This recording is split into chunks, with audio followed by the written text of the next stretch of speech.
What in the world, about what's going on with you, man? It's your boy Big Low Kuntry. I hope that everybody out there is doing good, feeling great tonight.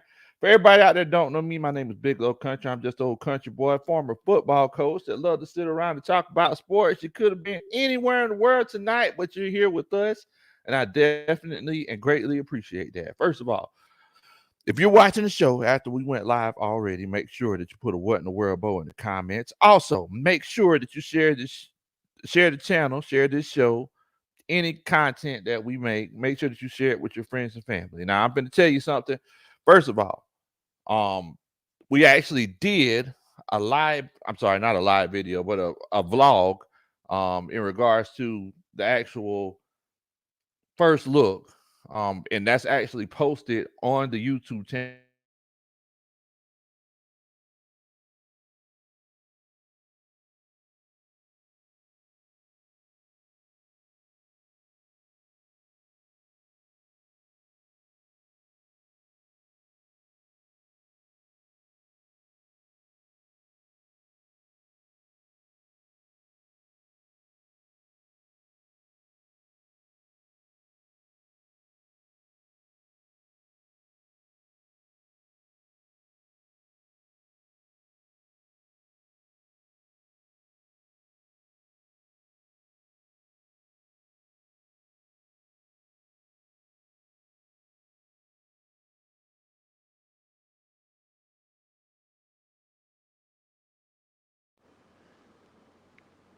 I apologize.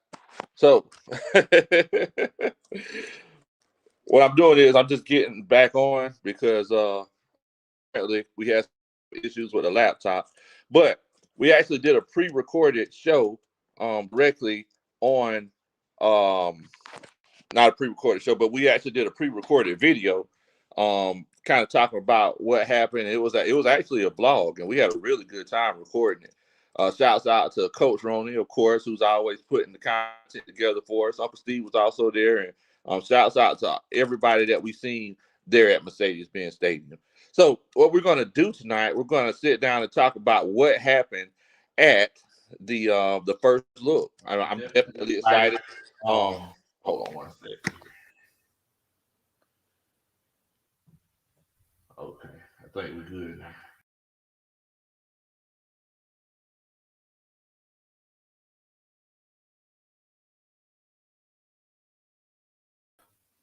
All right, so I think we're good now. So I'm definitely excited about what I seen and what happened and everything, and I'm definitely excited to share that information with y'all. So first of all, like I said, make sure that you put a what in the world bow in the chat. Also, make sure that you share the channel with your friends and family. Look like we got all of the bugs and everything out the way. So I think we're good to go. So first of all, let me show love to everybody that's showing love to us. Y'all know how we do it. Dreads in here. What's going on, Bo? Hope you're doing good tonight, fam. We're gonna sit down and talk about what we got going on. J Mall's in here. Body Bag was in here. Much love to you, Bo. Coach K. Shouts out to Coach K. Hope you're enjoying retirement. Dread says, I made it first. Let's go. Shouts out to you, Dread. Much love, Bo. Much love. Body Bag said, Falcons, they shutting you down, Bo. Nah, man. Falcons ain't gonna do me like that. J Mall said, dang, they after our quarterback. Hey, man, look, I've been getting some offers. Yeah. I'm gonna let you know how we looking, Bo. I'm gonna let you know how we're looking. So I don't know if anybody's had a chance to watch the pre-recorded video that we put up on the channel a little bit earlier, but the first thing that I noticed, Body Bagel says, B. John got the hanging earring. Yes, Body Bagel. B. John has the hanging earring. The first thing I noticed whenever I looked at these Atlanta Falcons, this team looks different, and I'm pretty sure. I know Uncle Steve. I think he's out eating dinner. Ain't no telling. They probably eating at one of the more fancy restaurants. But the first thing that I noticed is that these Atlanta Falcons look different. There's proactive coaching, right? So it's not a situation where they're sitting here, being passive and just letting whatever happens. No, they're actually finding opportunities to coach, and if anybody out there has been in the coaching world like I have, I mean, it's one of those situations where coaches, especially assistant coaches, it's one of those cases where they're coached up by the head coach as well. It's not just a situation where the players are getting coached. The head coach is coaching up those assistant coaches to become coaches themselves. That's how coaches' trees are born.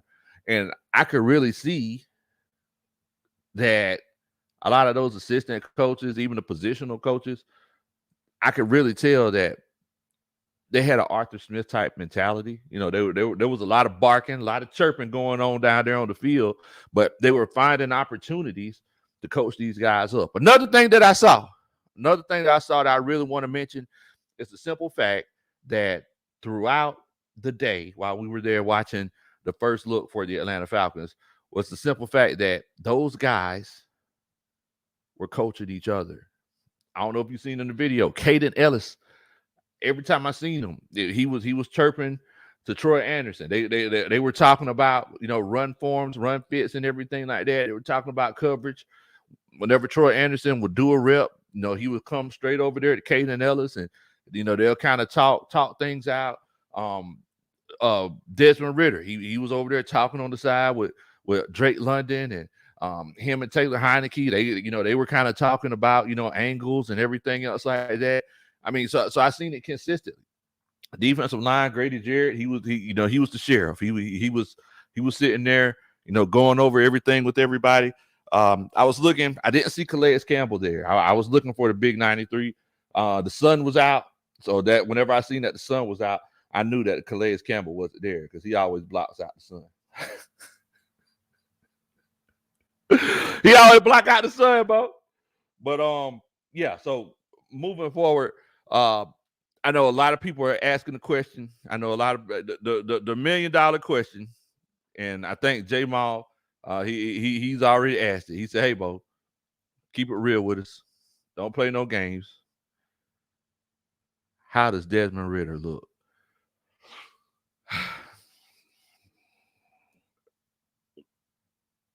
I'm one of the people who say OTAs and training camp are opportunities. They're opportunities to, kind of resolve any issues that you have, some things that you would just let fly that you wouldn't previously, that you won't do, in a game or late in training camp or in preseason. It's like Desmond Ridder.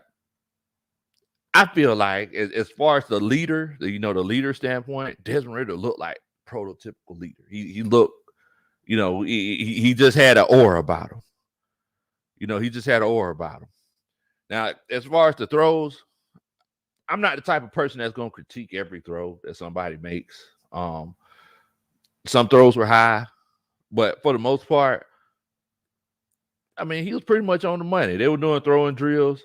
I can't remember the name of number 11. Now he like those throwing drills. I don't know if you've seen the pre-recorded video that he did that we did, like whenever we were throwing the balls into the corner, into the net. It's like, okay, he was hitting those. Like he was fairly accurate. But at the same time, when it came to just, letting the play develop, seeing the play, recognizing and letting that thing go, Desmond Ridder looked like a better quarterback. Taylor Heineke, he made a few good throws. He made some legit throws in tight coverage. But Desmond Ridder just looked like he had control over everything overall, to be completely honest with you. But I'll tell you something, that offense is going to be sneaky scary. That offense is going to be sneaky scary. Yeah, Coach Ronnie, that sounds good. I don't know if you watch, he just sent me a message like, you want pizza for dinner? Of course, I want pizza for dinner, Coach Ronnie. All day, twice a day on Sunday. Make sure you get some wings. But yeah, it's one of those situations where Jay Ball here said, "You're gonna make me tear up, Bo."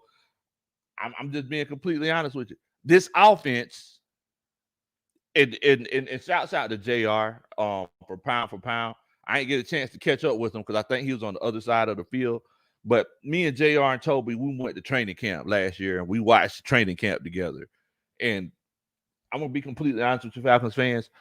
We were saying, like, hey, I don't know if this is the kind of situation where we want to tell people, exactly what's going on with Marcus Mariota because we seen it. Toby's son kept saying all day that the sideline is going to get the most catches for the 2022 NFL season.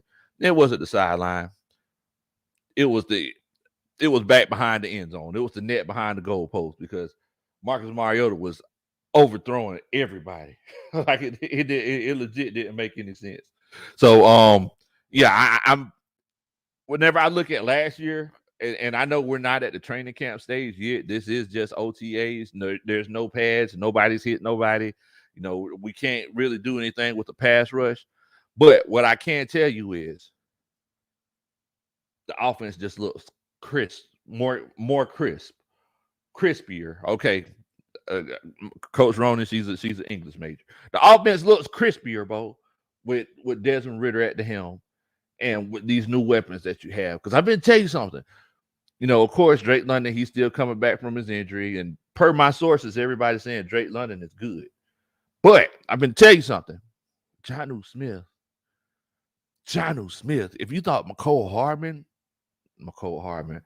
Michael Pruitt looked good with Desmond Ridder last year, I've been telling you, Jonnu Smith is going to be legit. I'm talking 6+ touchdowns. 6+ touchdowns, bro. He's all over that offense. He is all over that offense. Whenever I tell you he's all over that offense, I seen him lined up at tight end. I see him lined up in line, off line. I seen him in the slot. I think I seen him lined up out wide. And I seen him go in motion and line up at fullback. This is OTAs.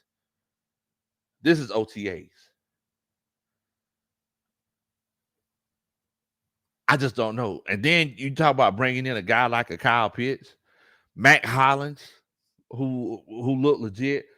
Shouts out to the accountability of Mac Hollins. He dropped the pass that he should have caught earlier today. And what did he do? He ran up the field, did push-ups, came back, got in line for the next drill. We've never seen Julio Jones do that. That sounds like something Roddy White would do. We've never seen Calvin Ridley do that. Am I saying Mac Hollins is Julio Jones or Calvin Ridley? No, I'm not saying that. But what I'm saying is that there's a whole nother level of accountability on this team that we haven't seen in the past. I'm just going to go ahead and put it on out there, Bo. Quad Seven's in here. He says Heineke is probably getting used to every. Yeah, you can tell. And shouts out to Taylor Heineke. He looked like he felt like he felt at home. Like he felt at home. He legit did. Grandizer in here says things that make Big Low go,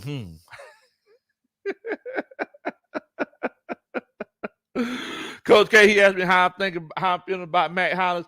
I'm thinking Coach K is asking that for possibly fantasy football purposes. Mac Hollins looks like he's legit wide receiver 2. And in this offense, wide receiver 2, that really doesn't mean anything because, like I said, Jonnu Smith was all over the field. We know Kyle Pitts is going to be all over the field. It's obvious that Drake London is wide receiver 1. Like that's like based off of what I seen, it's obvious. Drake London, he was over there working out by himself in the end zone, working on different releases. Like Drake London looks like he's looking like he's going to be I'm not going to say going to be. He looks like he has the potential to be a top 10 wide receiver in this league. Easily, especially with the relationship that him and Desmond Ridder have. But look, if you're excited based off of what you've seen from the video that we recently posted or based off of what you've seen from Twitter or Facebook or Instagram, if you're excited about this 2023 Atlanta Falcons season, and you need a way to express it, make sure that you hit that like button. Also, another way that you can show that you're excited, just so we can get the chat up and pumping and up and going. If you're excited, put a 1 in the chat. If you feel like all of this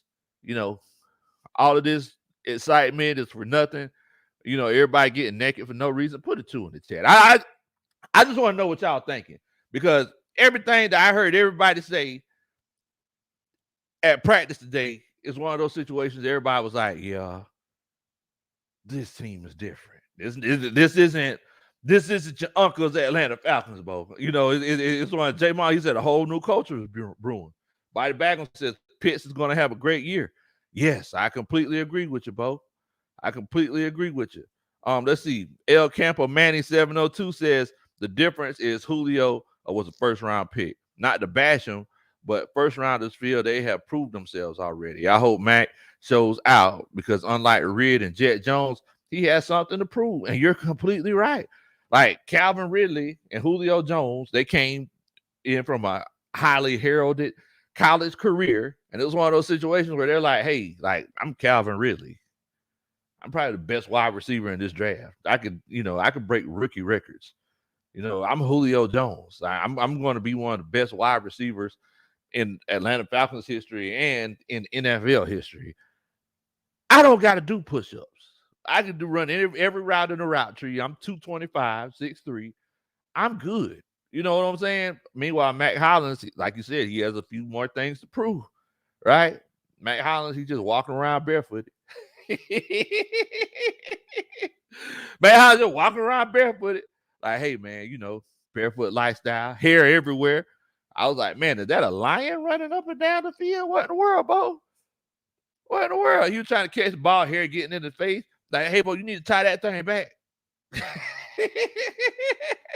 You need to tie that thing back, Bo. Young man of Faith Jamal, Jay Black, D. Lawton, Coach K, Justin Switcher. They all say, hey, Bo, this is different. This is different. Body Bagman says difference is Julio Jones is that. Look, I ain't knocking it, Bo. I ain't knocking it. You're right. Julio Jones is different. Ricky Gaines, Charles B, McCorkle Young Boy. What's that? East Side Man Atlanta. They all say one. They feel like it's one of those cases where the excitement is warranted.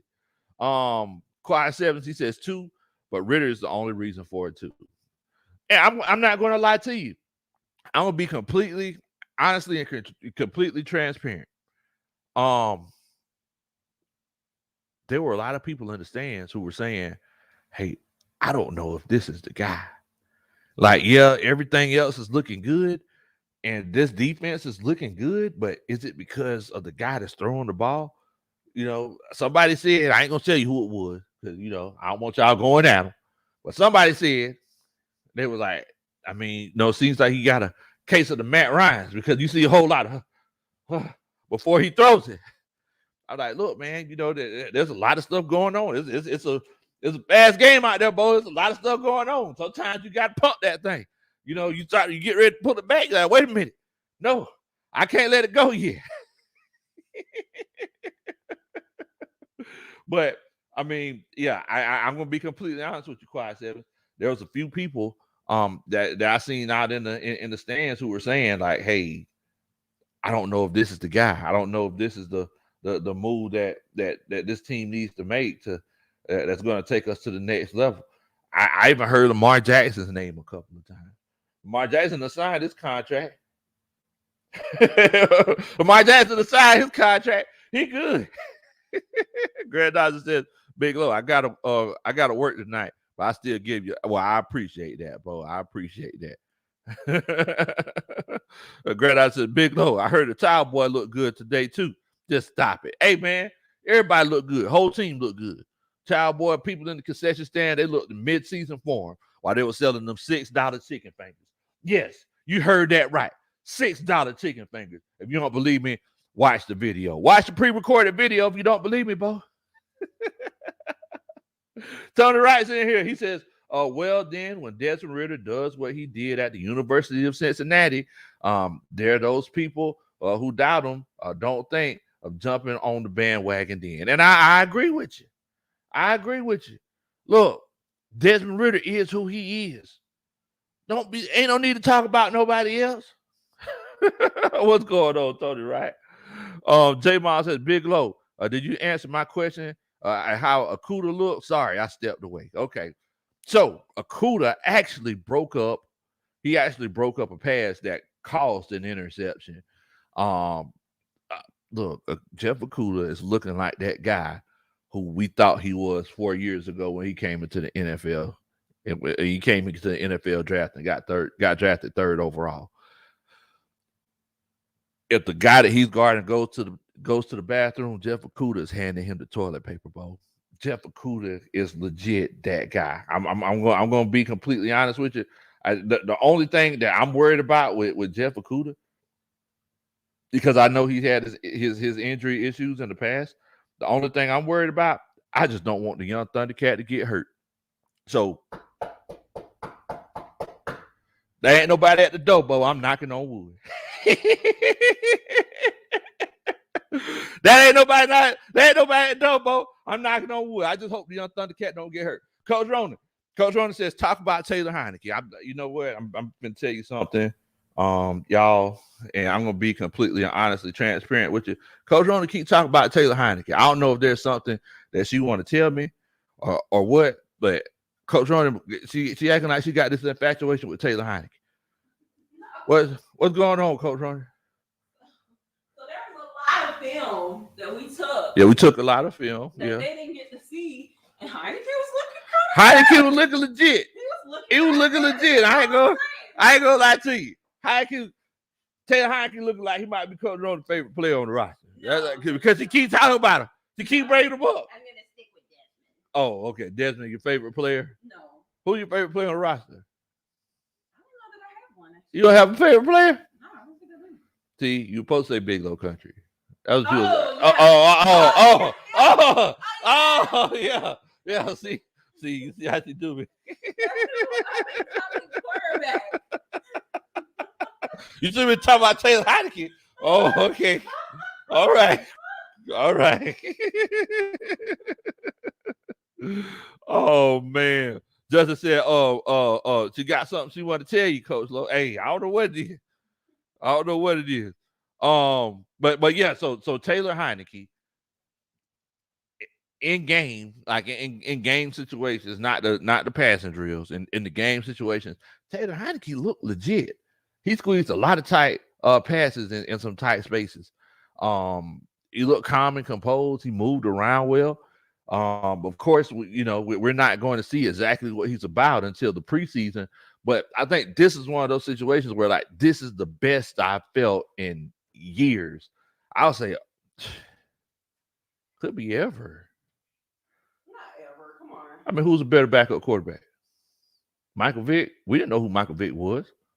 Who's a better backup quarterback? This might be the best I've ever felt about a backup quarterback. I mean, Matt Schaub, he came and he showed out for a little bit, and then he went to the Texans, to continue his career. But I don't think there's a backup quarterback that the Falcons have had that I feel as confident in as Taylor Heineke. So I mean, look, it's one of those situations. El Camp Manning, he says, how did Arthur's boy Felipe look? I'm still don't know why we holding. I didn't see Felipe Franks there. Uncle Steve, he had a tear in his eye because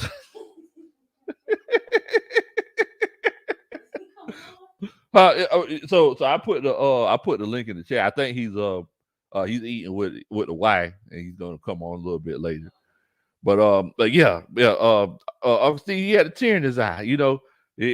So y'all know we got a puppy a few months ago, and she has this look. She has a favorite toy, and whenever like you throw the toy somewhere and she can't find it, she start panicking. She start looking around. She come back, look at you, like I don't know where. Then she look for it some more. That's how Uncle Steve was looking for Felipe Franks. I like, Uncle Steve, it's okay. He's like, wait a minute, where he at? I don't see him. You see 15? I don't see 15 nowhere. Oh man, but yeah. I'm gonna tell you something. The offense legit look better, and it's one of those things where we don't even know how explosive it could be because we still don't have Kyle Pitts. It's also, and another thing that we have to consider is that some of those runs, just the play design, and I don't know if y'all had a chance to watch it. There was one run when we motioned everybody to the even side, and we ended up. I was even calling it. As a defensive player myself, I was like, okay, go ahead and run that thing to the right, and I think it was a counter. They ran it to the left. There was a whole lot of green on that side. And I'm sitting here like, okay, so this is from the 30-yard line. Just imagine if it was from the other side on the 25, Bijan Robinson would be gone. I really feel like this offense could be explosive.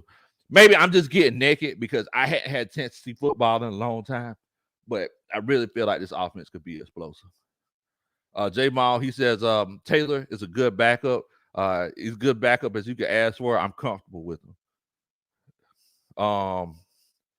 Quad 7 says Heineke won't be a backup for long on this team.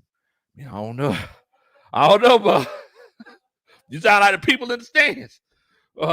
Tony Wright says, I'll say this, though, to pile on what you said. I feel great that this is the best defense the team has had in decades. Wow. Decades with a mixture of youth and experience and talent.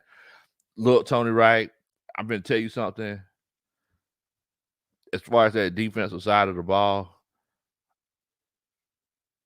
Arnold Ebiketie is coming into his own. Arnold Ebiketie is looking like a legit, complete football player. He's rushing the passer even better. Like I was just watching him doing some of his drills.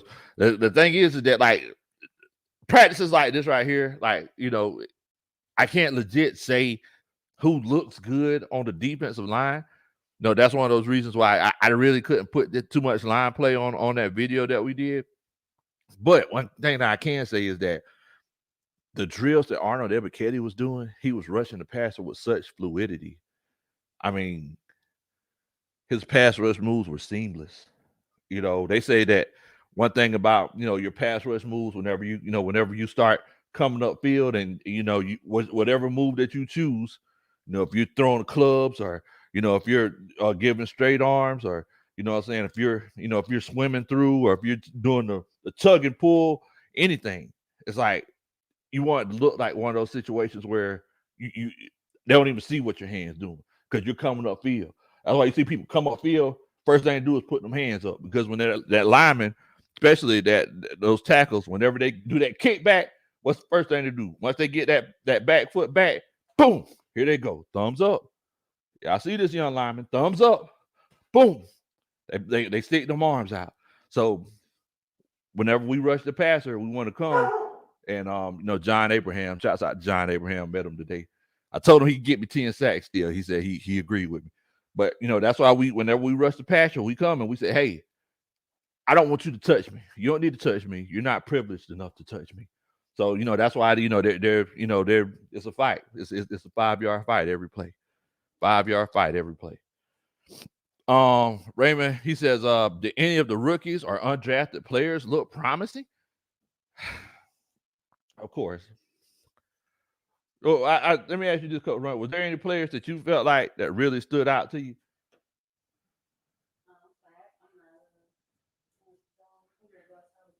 Oh, okay.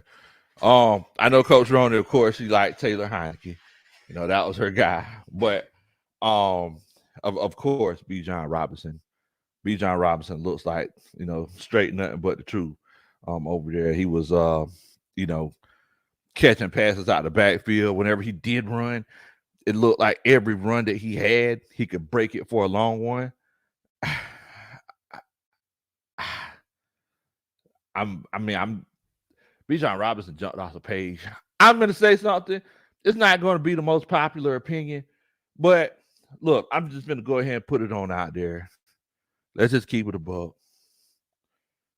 Taylor Mayfield looked okay. And once again, I understand. No, there were no pads on. Taylor Mayfield moved. He looked more comfortable playing right tackle. He legit did.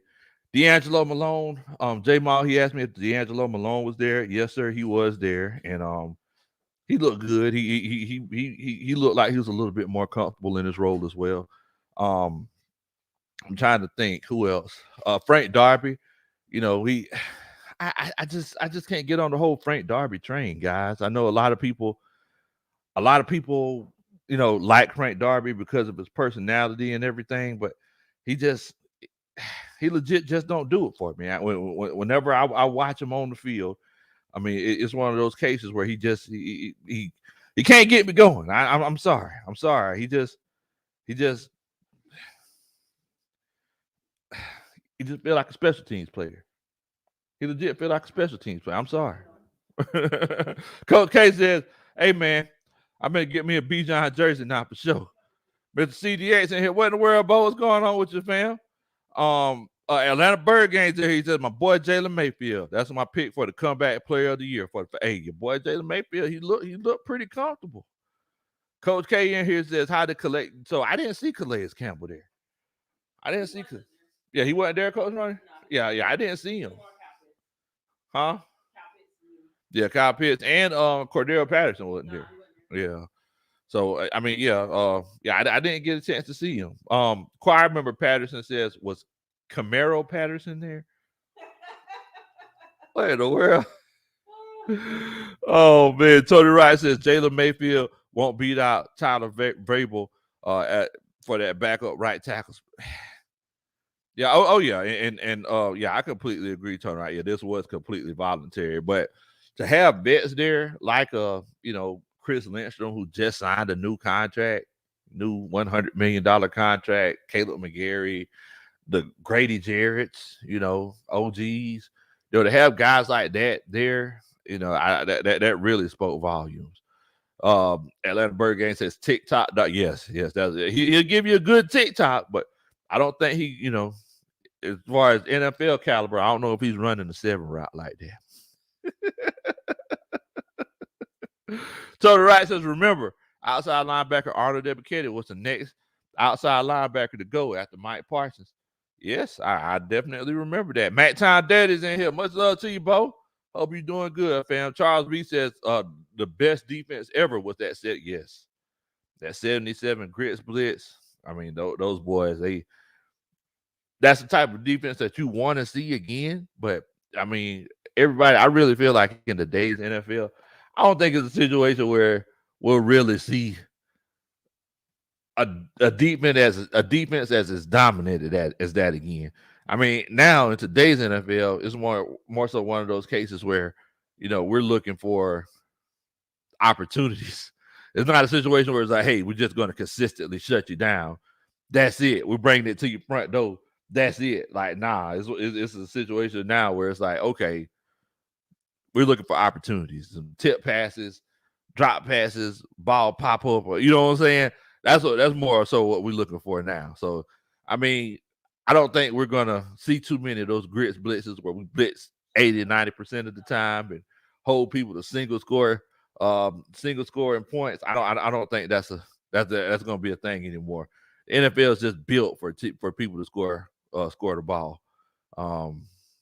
Nowadays, Traveling Charlie's in here. He says, "How you been? Hey man, we trying to make it, bro.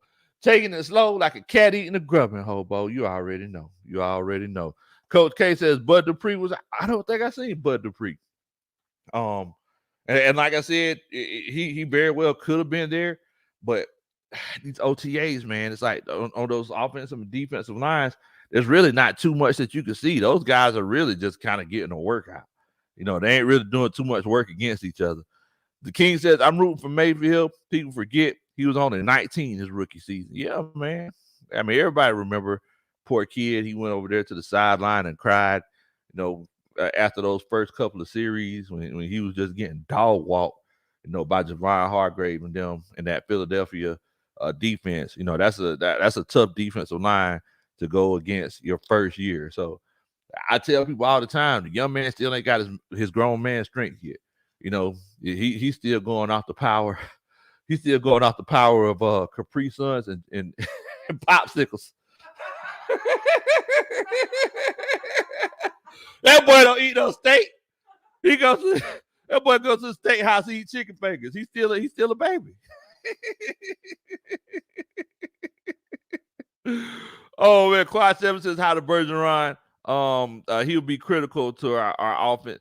Look, Bergeron, the crazy thing is that when I seen him most of the time, I seen him running with second string, but Bergeron looked good. Like he looked like he was one of those people who was trying to take the lead on the offensive line. I was like, look, young Thundercat, please calm down. Like this isn't.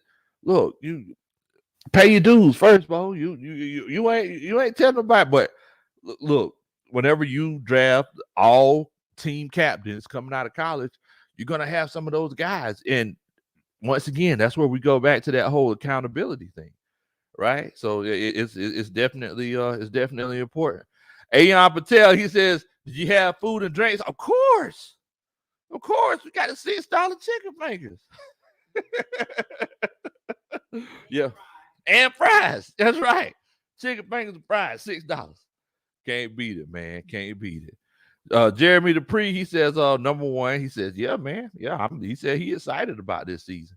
Billy White Shoes Johnson is in the chat. He says, they try to do the grits blitz on me, and I'm doing the funky chicken all the way to the. We know how you used to do, Billy. We already know how you used to do it back in the day, boy. Oh man, the king. He says, that's what I'm saying. Yeah, you already know it. Tony Wright says, no, on the Atlanta Falcons chat sports, they put up a rumor yesterday that the Falcons would trade a 2024 fourth round draft pick in return for Cortland Sutton, wide receiver. It's like I know he's had like a few, like a 700, 800, and if I'm not mistaken, 1,000-yard season. But it just seems like he's always injured. It just seems like he always gets injured after a while. But look, I mean,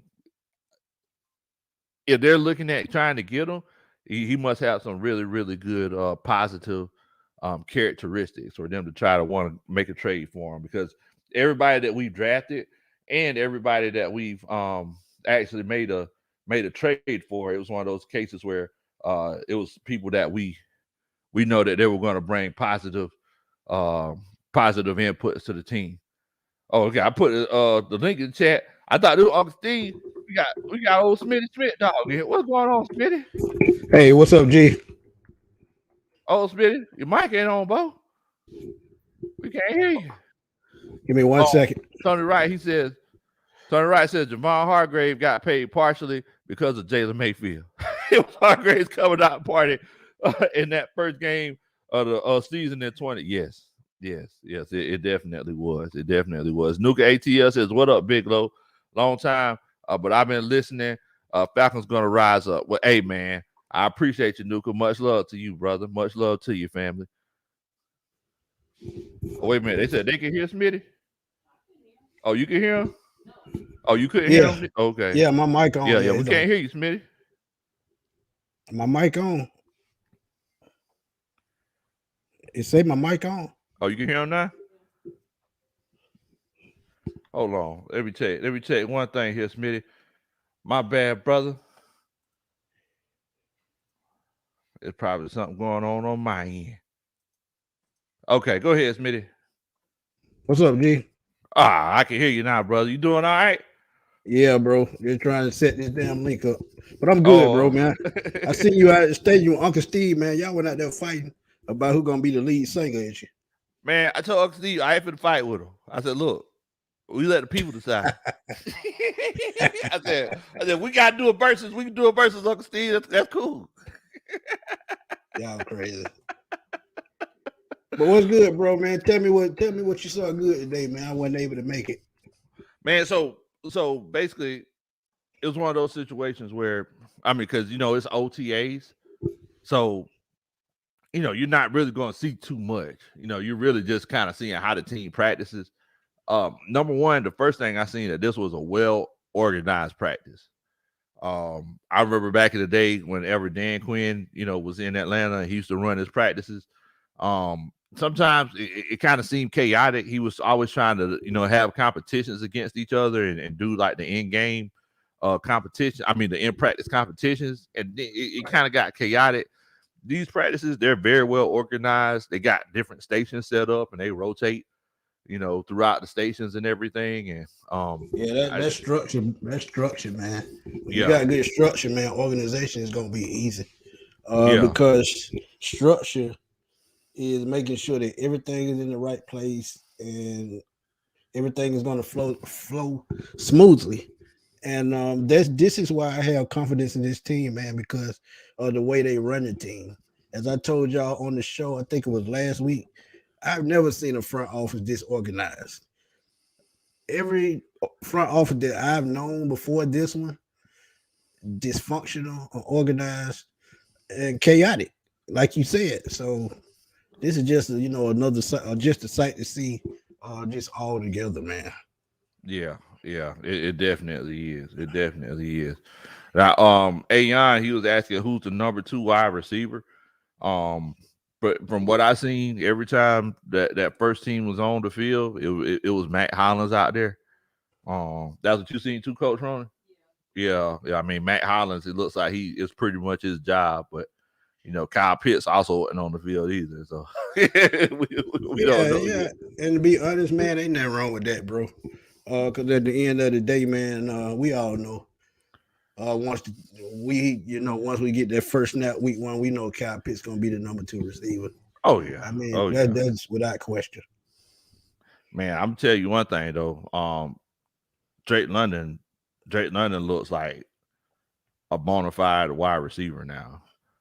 Like he looks like he's the legit top guy in Atlanta, and he's running every route in the route tree. Like there's no sort of he's not doubting anything. It's like he looks very confident out there running routes with fluidity, and Desmond Ridder loves him some Drake London. And that's a good thing, man, because every quarterback gonna have their favorite receiver. I don't care how you look at it. San Francisco, Joe Montana, Jerry Rice, even the Denver Broncos. I think John Elway's favorite tight end was Shannon Sharp. Oh yeah, at certain points of his career. So man, everyone's gonna have that number 1 receiver, and I think we're gonna have one of those. I think the number 2 receiver. Let me put it like this: the number 2 receiver for us, I think, is just gonna be by committee. And what I mean by that, who's ever hot that day and who's ever doing their job that any given Sunday, I think they're going to be the number 2 receiver. So it's just no way around that. So I don't think they're going to stress over it. You see, June the 1st has passed, hadn't made any moves. So number 2 is just what it's going to be, up for grabs. You already know, man. Shouts out to Tiff Rains in the chat, man. Think this is my first time seeing you in here, Tiff. Much love to you. Rise up to you. Everybody, y'all make sure y'all welcome Tiff to the stream. And y'all also make it sure y'all hit that like button, hit that subscribe button, because it's free, like I always say. You already know. Now, I had a few. Oh, also shouts out to Christopher Boykin in the chat as well. Much love. Shout out, Chris. So everybody keeps asking me, like, I think like the $50 million question that everybody asked me. And I'm really hoping that Uncle Steve can get a chance to come on here because, he was in his feelings about old Desmond Ridder, but everybody asking me, they were like, man, so how did Desmond Ridder look? And I was like in the end game situations, like Desmond Ridder looked pretty doggone good. Like whatever we were doing, like the passing drills, like, hey, throw the ball to the corner of the end zone. It was like, the third string guys should look better, but I've actually coached teams where the third string quarterback could do all kinds of tricks with the ball whenever they're not in the game. But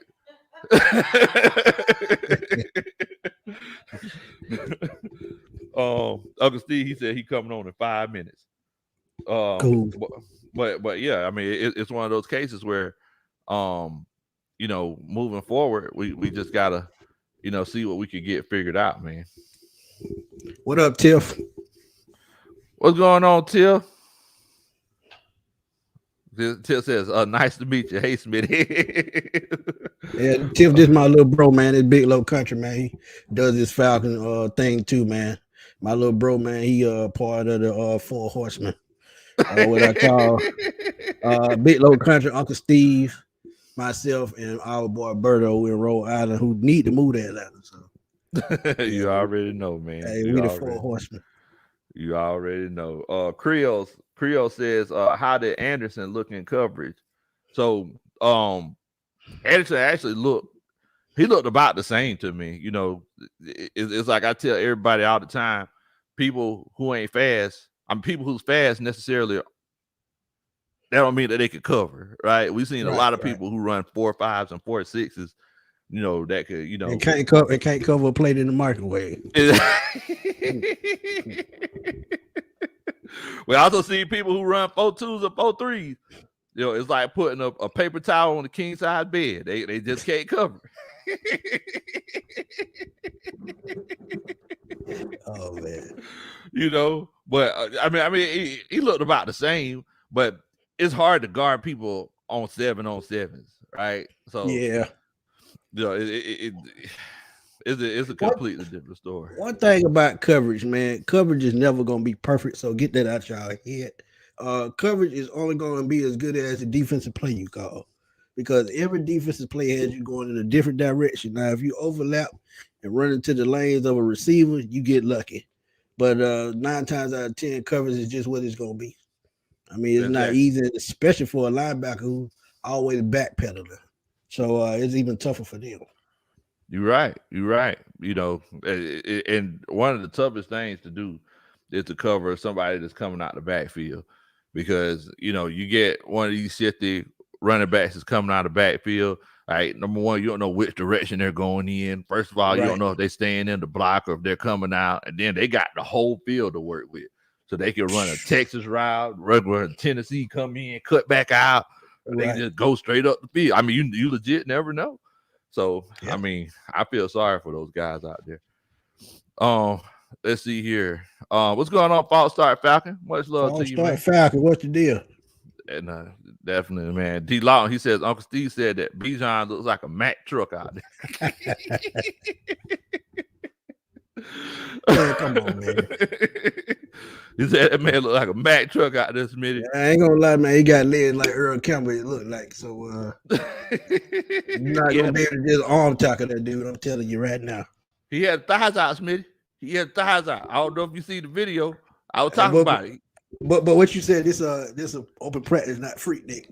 That's what I said. I had to tell him. I had to yell, like, hey, Bijan, put some clothes on. This is practice. This ain't freak Nick. What you doing out here, bro? Oh man. I seen the ladies going crazy on Facebook, man. Oh, for real? They were talking about him? They were talking about it. Only thing you seen with the camera zooming to the man leg. That's man, let me get out of here.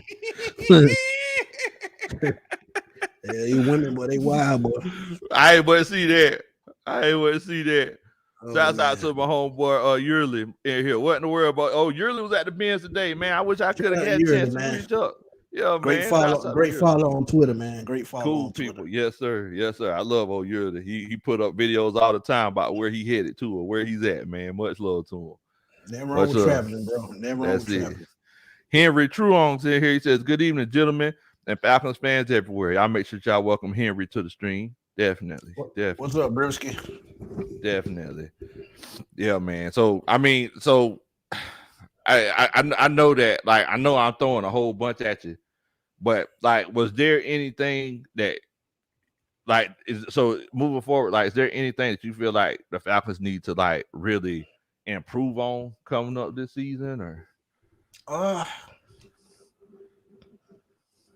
I would say consistency, as I've talked about for the last 2 years. Be consistent in whatever you do. They're very consistent in the run game. Be consistent in the pass game. If they become consistent with the pass rush, they become consistent with an overall better defense, which means consistent winning. So consistency is the key to everything, man. No way around it. That's it, man. That's it. Also, look, I do want to let everybody that's watching know, we get together, we chop it up like this all the time. I chop it up with my big bro Smitty all the time. Make sure that y'all hit that like button, and also make sure that you subscribe if you're new to the channel. I would definitely and greatly appreciate it. And we did a pre-recorded video from the first look that y'all can actually go back and watch. We did it in a vlog form that y'all could go back and watch, and make sure that you comment and let us know how you feel about it. Dre True Statement says Bijan said he could shake a defender and a tail feather. Come on, Dre, don't start, man.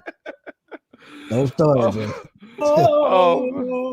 Dre finna crank it up. Shake a tail feather. Man, y'all out of control. Come here, girl. Where your name is? Ryan, where you from? Who you came with? Hell, nothing about Murphy Lee. He come in singing. He come in singing. What going on, What's going on, man? What's the word, brother? Man. So I'm gonna be completely honest with you. Everybody want to know what you thought about Desmond Ritter. That's what everybody said. Everybody said, tell us what Unc said about Desmond Ritter. That's what everybody said. First of all, I'd like to take the opportunity to thank Big Low for having me here. I appreciate it. Thank you. He's all right.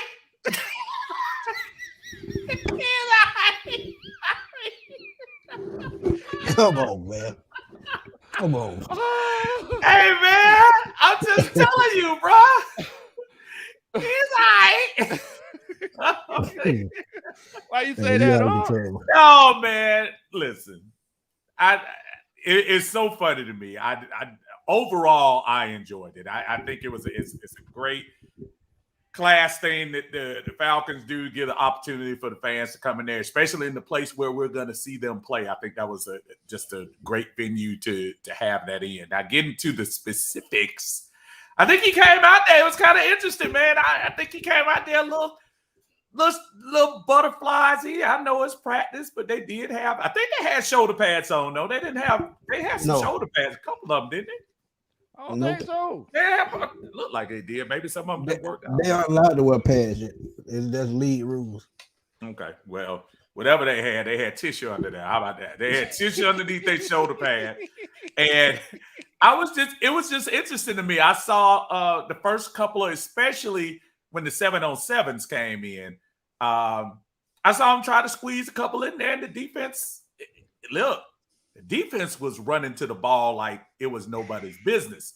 They were, it wasn't any 3 yards off the receiver type thing there. These guys were right on it. And I know I told Lowe right when it happened, I was like, oh, these boys on defense want to do this thing, man. Man, well, you know what? The crazy thing is, did you hear the crowd? Like that first play on that 7-on-7? You heard that? We haven't seen that. We ain't seen that. They reacting to what they haven't seen. I was more impressed with that from the what the defense was doing more than I was some of the throws that the quarterbacks were making. I loved it. I loved it. I liked what the defense was doing and how they were reacting. But for my first time seeing him in this particular as the starting quarterback, I'd like to see a couple of those throws come back. But he did get better to me as the drills went on. I'll say that. I'll give him that much. Man, hey, Heineke looked good though. Yeah, I think Heineke is Coach Ronnie's favorite player now because that's all she keep talking about. We talk a little bit about somebody. This should be like, but Taylor Heineke though. I'm like, is something going on? I knew that was a good sign, man, because things not going right and Austin Smith's job is on the line. We might see Taylor this year. Yeah. So I'm gonna be real, man. You gotta think about it. It's a competition. He's bringing in competition for every position. So if you see somebody on the field that a lot of people say that he's not gonna touch the field, just don't be surprised. Because if you're gonna play your heart out every Sunday, you're gonna be on that field. Man, now I was saying a little bit earlier before y'all came on that I think this might be one of the best backup quarterback situations we've ever had. Yes, it is. Yeah, y'all agree with that? I can agree with that. Because I didn't want to throw that out there. Boy Harrington and Byron Leftwich, have we had this much competition? Oh, Uncle Steve go back further than that. Dave Archer and Hugh Miller. I was not serious. No. Quite honestly, seeing Heineke have just a little bit, I don't know, he had a little snap on that ball, man, and throwing it to the first team guys. I think he looked good, man. Matt Hollis looked a little bit loose today. I just some of the guys, Caden Ellis, man, he looked fast. Yes. Yeah, he's fast. Super fast. today. Yeah, he's fast. And yeah, again, I'm not gonna fall in love. I remember my own words. Can't fall in love with t-shirts and shorts. But I will say the speed you can't. You're either fast or you're not fast. Exactly. Dude is quick. Exactly. I completely agree with you. I completely agree with you. Me as Clark, much love to you. Me as he said that. Jesse, where is Jesse? That's what they were saying. Do you remember seeing Jesse out there? He was not. I think I heard something. I think he just had a baby. Did I just hear that? I think he just had a child, and I want to verify that, but I'm almost positive that's what I heard after we left. Okay. Well, congratulations to Jesse. Congratulations on that, man. Definitely. I'm can't miss thinking that's right. Like I said, you gotta be there for that. My sources on that, but I'm pretty sure that's what it was. And Jesse got broke. Jesse got paid, had a baby. You can't beat that, man. Hey, and of course, I don't know how long you've been on updating Kyle Pitts. They were saying Coach Smith spoke about it and said that he's on target to be there for training camp. But right now they were just holding him back because I know we asked, the first thing we were looking at was saying where was the unicorn, and he's, I guess, back at the ranch, working on. He's on the rainbow. He's on the Yellowstone ranch.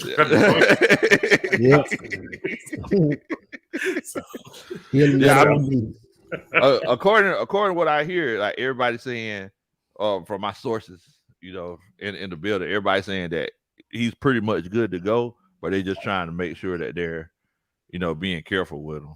That's a good call.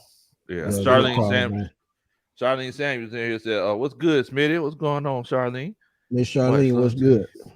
Much love to you, Miss Charlene. Jaden Tuckle's in here, chilling out with us. Much love to you." Drew Smoke says, "Man, what it do, OGs? What's going on with your fam? Hope you doing good, brother. Tonight. Hope you doing good tonight." Good, Drew.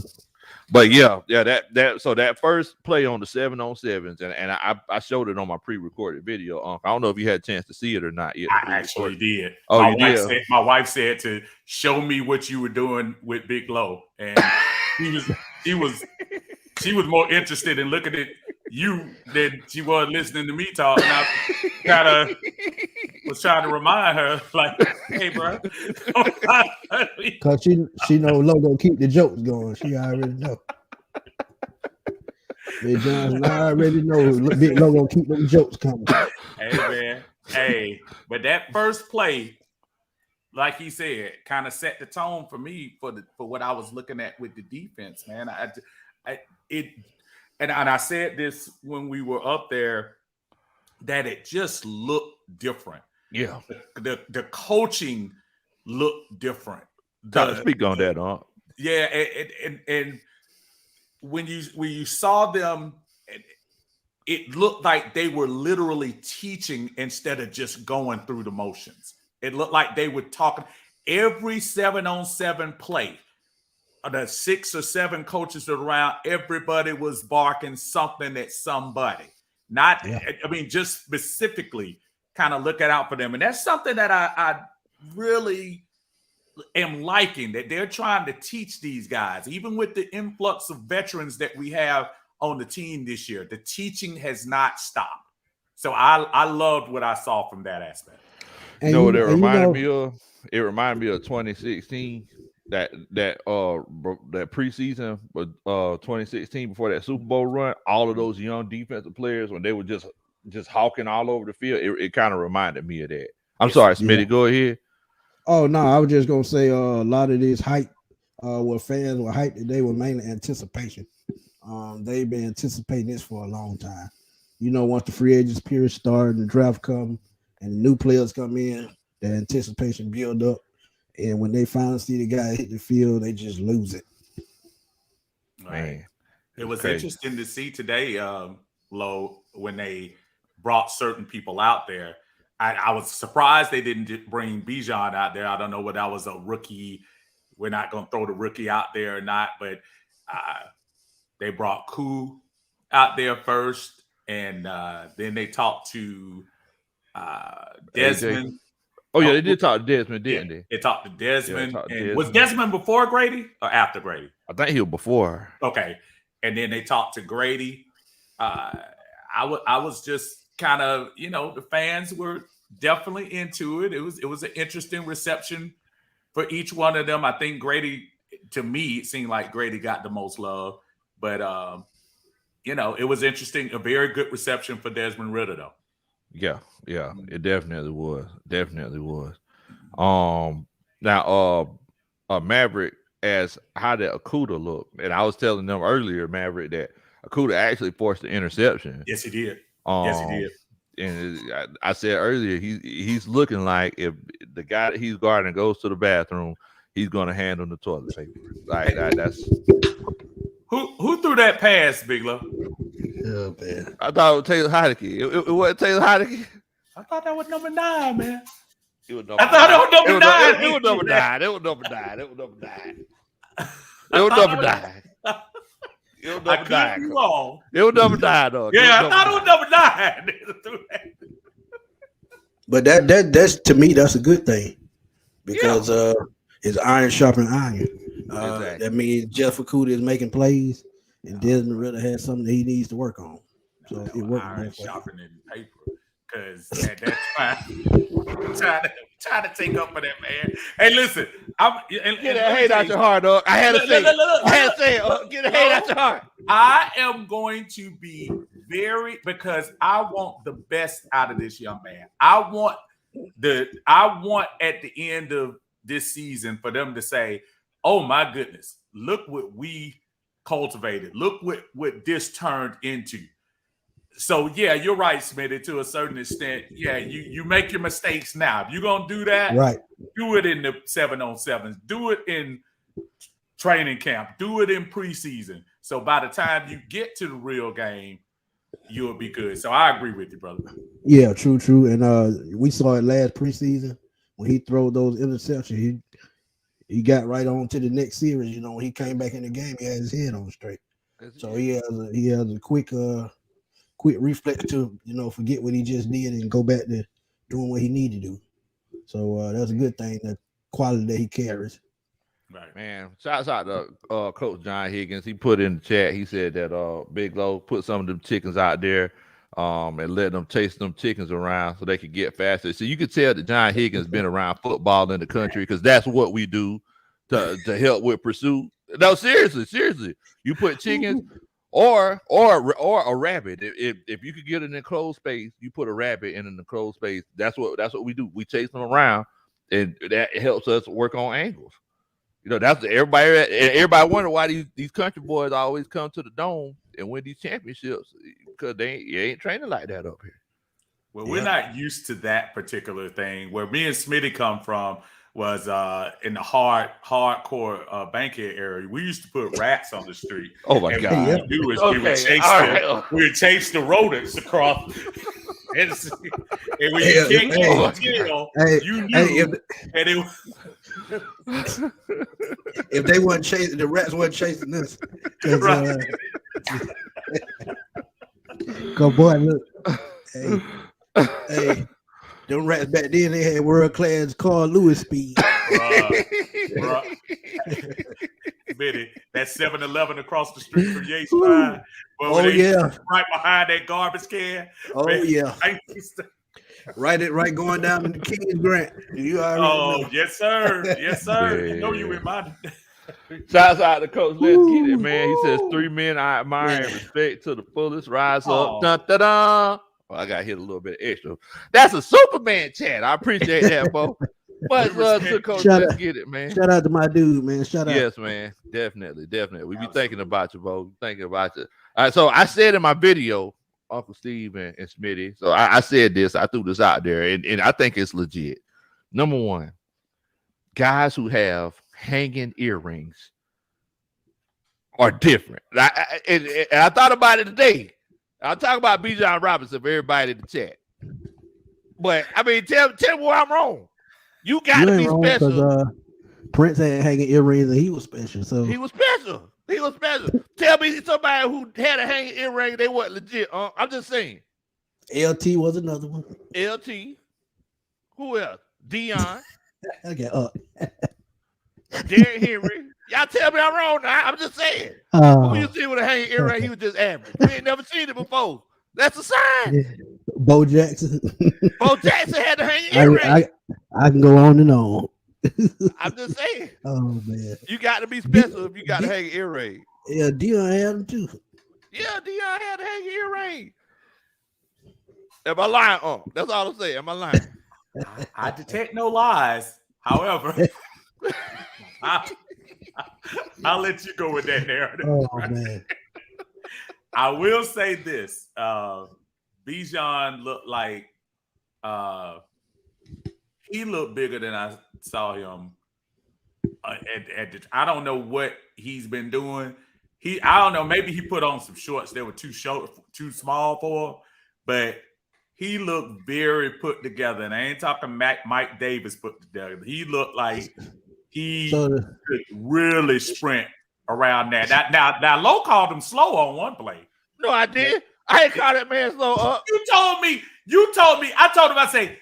I said, look how he went across that sideline. And here you go, Smitty. Here you go.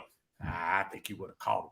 I think. Yeah, I just said go catch that man. I just said I don't think he was gonna make it. That's all I was saying. That would mean I called him slow up. Even Coach Ron kind of hit him on the side, saying, he was. I just said I don't know if he would have made it. That's all I was saying. I ain't saying he was slow. Dude, he looked so for his size. He looked like a linebacker out there. He really looked like a big linebacker. If you ask me, I'm gonna tell you, man, the biggest running back I ever seen was Steven Jackson. When I went to Flowery Branch to see him in a Falcon uniform, that dude looked like an offensive lineman with number 39 on. Yeah, here's a big difference. Steven Jackson probably had cement in his shoes at that time when you saw him at Flowery Branch, and never really this Bijan. And listen, don't detract away from Tyler Algier. That's a little butterball too, man. And I ain't talking about butterball in a bad way. That little dude is. But you got to think, Uncle Steve, he played linebacker too, so he gets some of that muscle and some of that size from the days as a linebacker. So he loved to hit people. Notice. Did you notice too, Low, that they let Algier run with the first team? I seen that. 1A and 1B. I seen that. And shouts out to you, Smitty. You said that Steven Jackson, he looked like an offensive lineman. He also ran like an offensive lineman that year as well. I'm gonna pull up that tape, y'all. I'm gonna pull up that tape. Low, you at the Georgia Dome. You had tickets at the Georgia Dome, I'm sure. I'm trying to remember that run he did, and it was either Tampa Bay or Arizona. It was somebody. He broke through the line, man. He had an easy 15 yards on the nearest person, and they hawked him in so quick. And I just keep remembering and saying to myself, is this the dude we got? The dude that was gonna put us over the hump. No, he was gonna put us over the hump, man. Man, that dude. We gotta stop taking hand-me-downs from the Rams. That's the second time in a row. That's the second to him and Gurley. Hey, yep. we got food twice. Hey, don't leave. Actually, the third time. Don't leave out Dickerson. Yeah, don't leave out Dickerson. No, yeah, that's the third time. I forgot about Dickerson. Man, you gotta stop doing that. Finesses, bro. Finesses. Happy anniversary to Berto and his wife. Oh, yes. Happy anniversary. Happy anniversary, Alberto and sister-in-law. Man. Berto called me on the way home, man. Berto said, man, y'all look like y'all were having so much fun. I said, actually, I wasn't, because I was in negotiation for my lead vocals this year. And sometimes when you start talking about how this stage should go, see, I brought my agent. My daughter's my agent. Mm-hmm. I brought my agent to sit there to negotiate. He wasn't trying to negotiate with me, Smitty. He wasn't negotiating in good faith. But come on, man. What in the world? I told you can have as much as you want to, Doc. Look, at the end of the day, the people go too. You know what I'm saying? The people gonna be like, hey, he cool and everything, but it ain't the same. I mean, I'm just trying to keep that for happening. They don't want to hear Ronnie DeVoe. They want to hear Ralph. Sound like both of y'all got a lot of hate in y'all heart, to be honest. All I'm saying is, you don't hear people singing Mr. Telephone Man as much as you hear them singing, don't trust a big butt and smile. That's all I'm saying at the end of the day. That could be accurate. That's accurate. Oh man. Let's get it. He says, I seen your vlog, Big Low. Jeff Okudah looked like he got a chip on his shoulder. He looked hungry. There's a lot of guys on the field that look hungry today. Jeff Okudah. And I was telling everybody that, like, it wasn't just the coaches that were coaching the players. The players were coaching each other up too. Yes. Caden Ellis, he stepped in, and he was Chris Lindstrom. He was coaching up that offensive line. I seen Matt Bergeron. He was trying to tell people. I was like, wait a minute, calm down, Thundercat. You ain't got ranked yet. Just pay attention. Absolutely.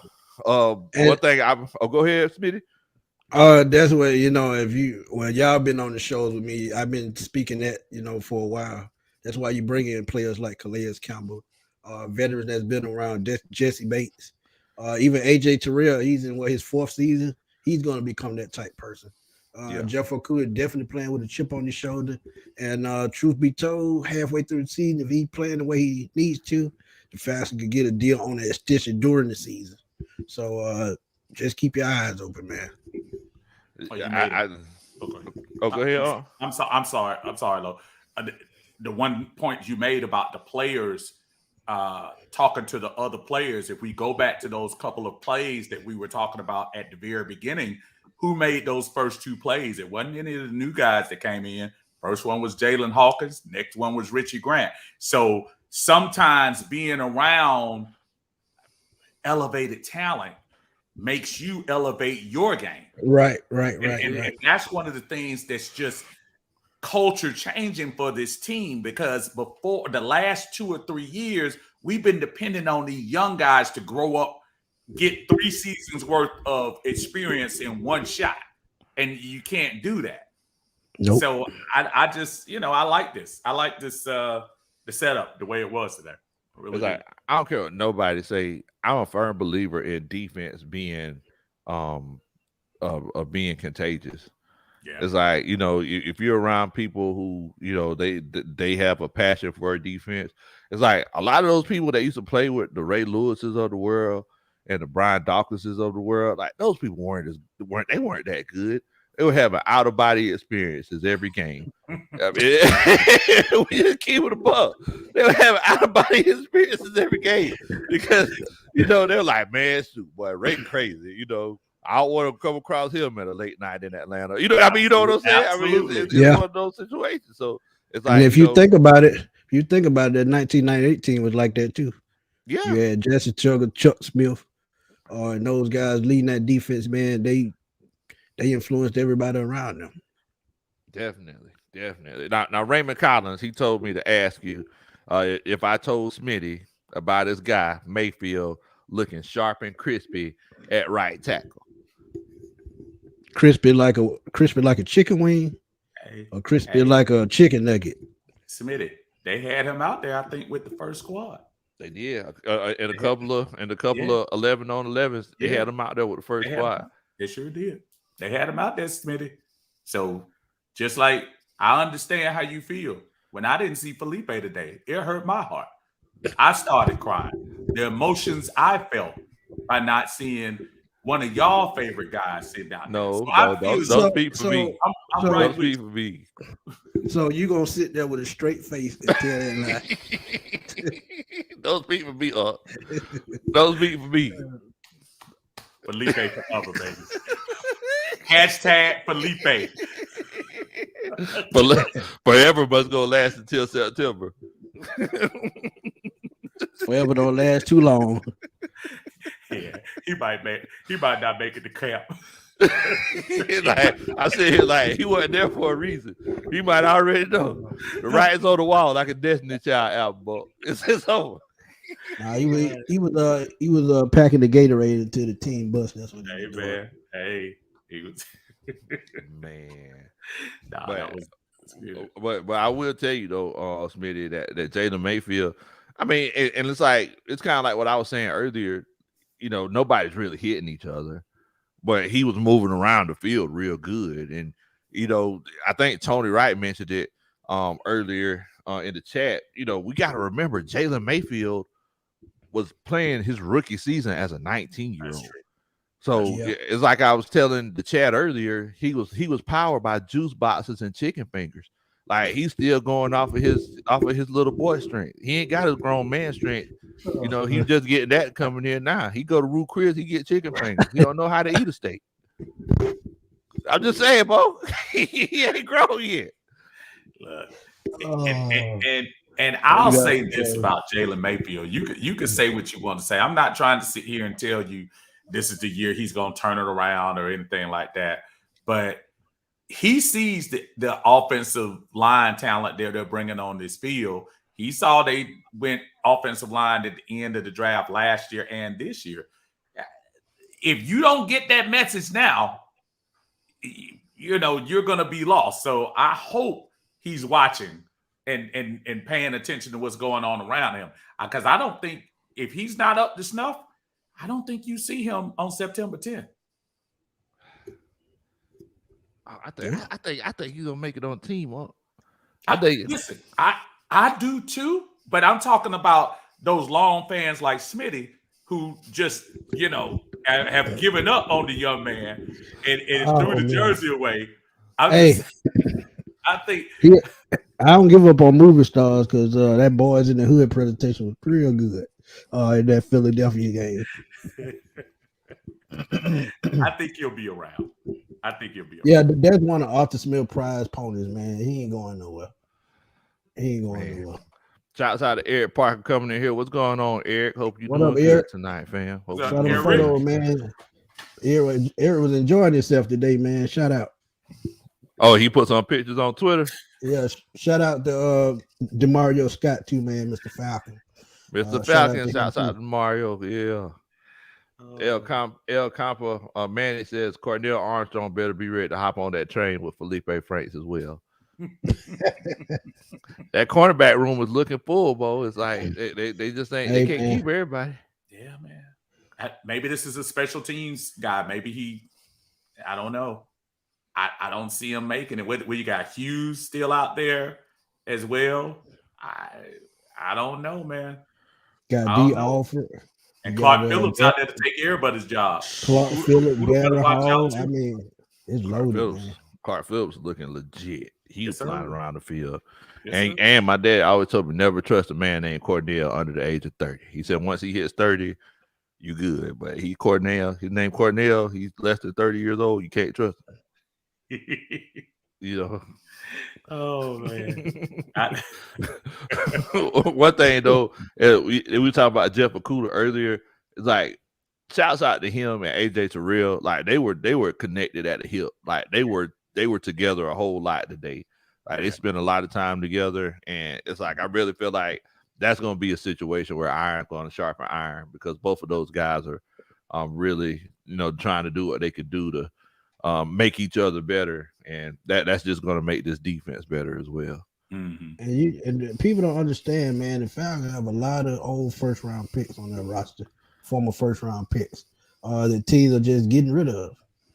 So I mean, like I said with the contract with Okudah earlier, it could be a blessing in disguise, man, that we got that guy for a 5th round pick. Now, go ahead. And I'm sorry. And think about it. Like I said, he's looking out for 2024. You can say what you want to say. The Bud Duprees, the Jeff Okudahs, they're looking out for 2024, man. Whatever they produce for this Falcons team is looking towards their next contract. They're not trying to live off one, especially Okudah. He's too young to be living off 1-year contracts. I mean, Bud Dupree probably looking for that last ditch payday. So when you start talking about talent like Jeff, it would behoove him to get with AJ. Remember, that same draft, AJ was what? 12 slots lower? 12, 13 slots lower than Okudah? Number 16, yeah. So 13. Yeah, look out for him to give his best. He sees Clark Phillips too. He ain't looking at ahead of himself. And it's kind of like that whole not Jalen Mayfield, but Caleb McGarry. It's like how Caleb McGarry, like last year, everybody was like, it looks like he's going to get cut, and then he just balled out. Whenever it got time to make some money, and hopefully that's going to be the case with because they learn how to use his strength, man. Because we all see him struggle with speed rushing, but when they start running the ball to his side of the field and throwing screens behind him, he caught on to it and he got better. So maybe the same thing can happen with Jalen Mayfield if he gets the playing time. Shouts out to Big John Higgins in the chat. He says, "Man, Uncle Steve, Big Low, and Smooth Spitty, we would go on and cut Taylor Mayfield. Please, that guy's a butt. I got 2 bad hips, a bad back, a repair rotator cuff, and I can block better than him." Doggo, Big John. Bad hips. Hey, I feel about that. Big John. Shout out to Padre in here, man. Much love to Padre. What's up, Padre? And Jay and Dre and Tony Wright, they also said, "Hey, man, we forget that we also got Trey Flowers as well." Right. So and I list Trey Flowers. To me, Trey Flowers is an overall versatile defensive back. He can play inside, outside, or he can play safety. So he's a Swiss Army knife that I'm glad that they found. That's that depth, man. That's that depth that we haven't. We just haven't had. For years we've been going into games. Before Archie Smith got here, for like those last 3 years, I would say we would go into games. We would say we got Matt Ryan, we got Julio Jones. We're gonna try to beat you with that, right? And we got Desmond Trufant and Robert Alford, and we're going to try to beat you with it. Now, there's a good possibility one of them go down. Stick your hands off it. Stick your hands off it. Can't keep his hands off it. Yeah, I can't keep my hands off of you. God, listen. Y'all can say what y'all want about Alford. I'm going to tell you what. Alford, he couldn't keep his hands off, but at least he didn't get burnt 10 yards down the field as a first-round pick like Trufant used to. We quit. That was Alford just needed to learn how to not be so handsy, but at least he kept up with his guy. Man, Robert Alford, Robert Alford was handsy like a 13-year-old at a school dance.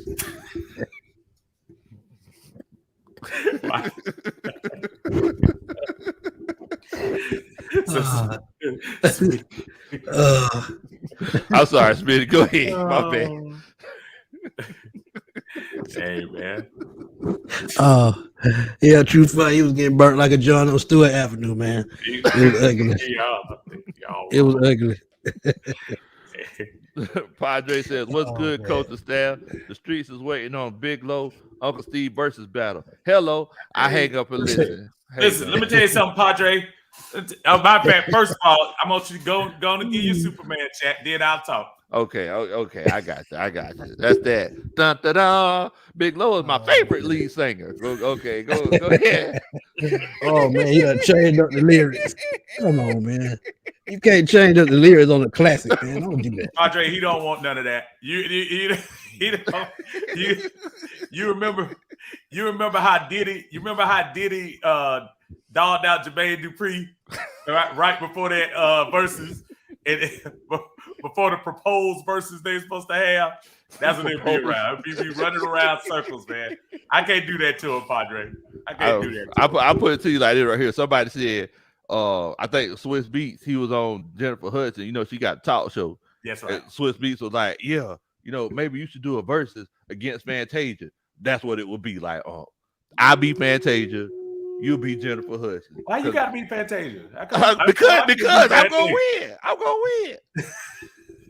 You can't say no. I can't like being under your spotlight. You can't say that 20 times. That's all I'm saying. You know what? Big Low is like what? One of the Wilson brothers in the Gap band. He ain't Charlie though. I'm Charlie. he just played the music. You can't keep running out of my life. And all you do is with the guitar. I hate. Oh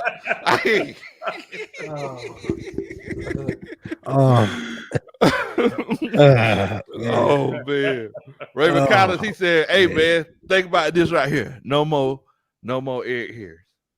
Oh yeah. Oh yeah. I'm disappointed in that, and y'all know why I ain't even got to say nothing. That's why he brought that up. You already know. Hey man. But the legacy of Dunkin' Donuts will go on. I guess it will. Look. Was Omayata present? I didn't see him. I don't remember seeing him because he's number 90, right? Right. I don't think I saw him. I remember seeing Yamada. Yeah, that's a good question, Pockets. I don't think I saw him. That's not good. That's a good call. John Higgins says, "Hey, Big Low, Uncle Steven, Smooth Smitty." That means I ain't never heard that one. He said that means I'm out of work now. Is that OJI? The last 4 years, Delta Airline. Thank you. And I still could block better than Jalen Mayfield. Okay. On the job injury. Coach Roney gave me the acronym. On the job injury. Oh, okay. For the last 4 years, he can still block better than Jalen Mayfield. Was there?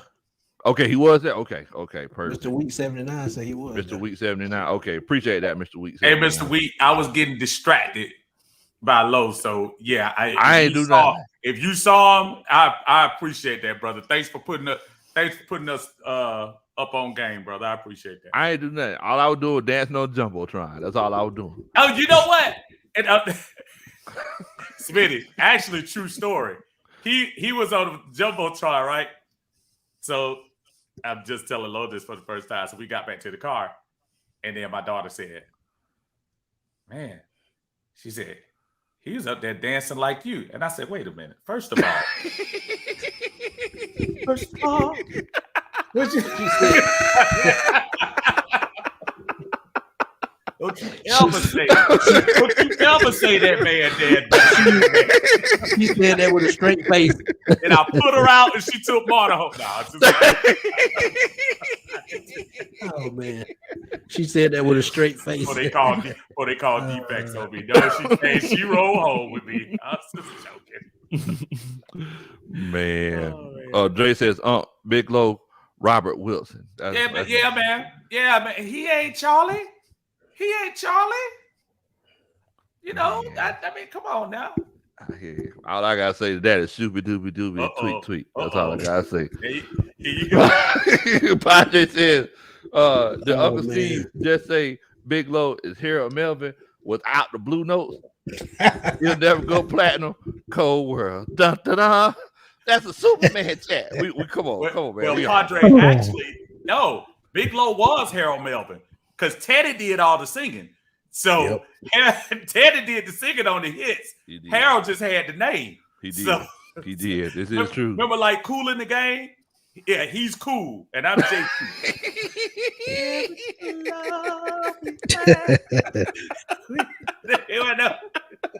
And y'all out of control. I told Big Low I got one deal only, that we split straight down the middle, 70-30 me, singing the lead vocals, straight down the middle. He didn't want to agree with that. Look, all I can tell you is, go ahead, Smith. If you get 70, he get 30. What me and Berto get? Oh, man, you bring it up on the negotiation, man. Hey, y'all got to include us in the See, hold on, man. Smitty. Hey, me and Berto might have a talk. Yeah, man, Smitty, y'all can't. Oh, man. Hey, I'm gonna tell you. All I can tell you, is that on 5 steps, don't nobody talk about jazz singing. You know, don't nobody talk about that. Damn, singing that thing good too. I don't know how much longer. But what they talk about? They talk about Cisco. Jazz is the underrated guy in the group. We already talked about that. Cisco is just so athletic. Cisco is and that's what I'm saying. You know, Cisco, Berto is like Cisco. Everybody want to look at him. When is the talent really coming? Shout out, brother. Berto gonna see this name. Yeah, what you talking about? As long as Berto don't color his hair, I'm cool with that. Berto gonna come back with an anniversary with a hanging earring.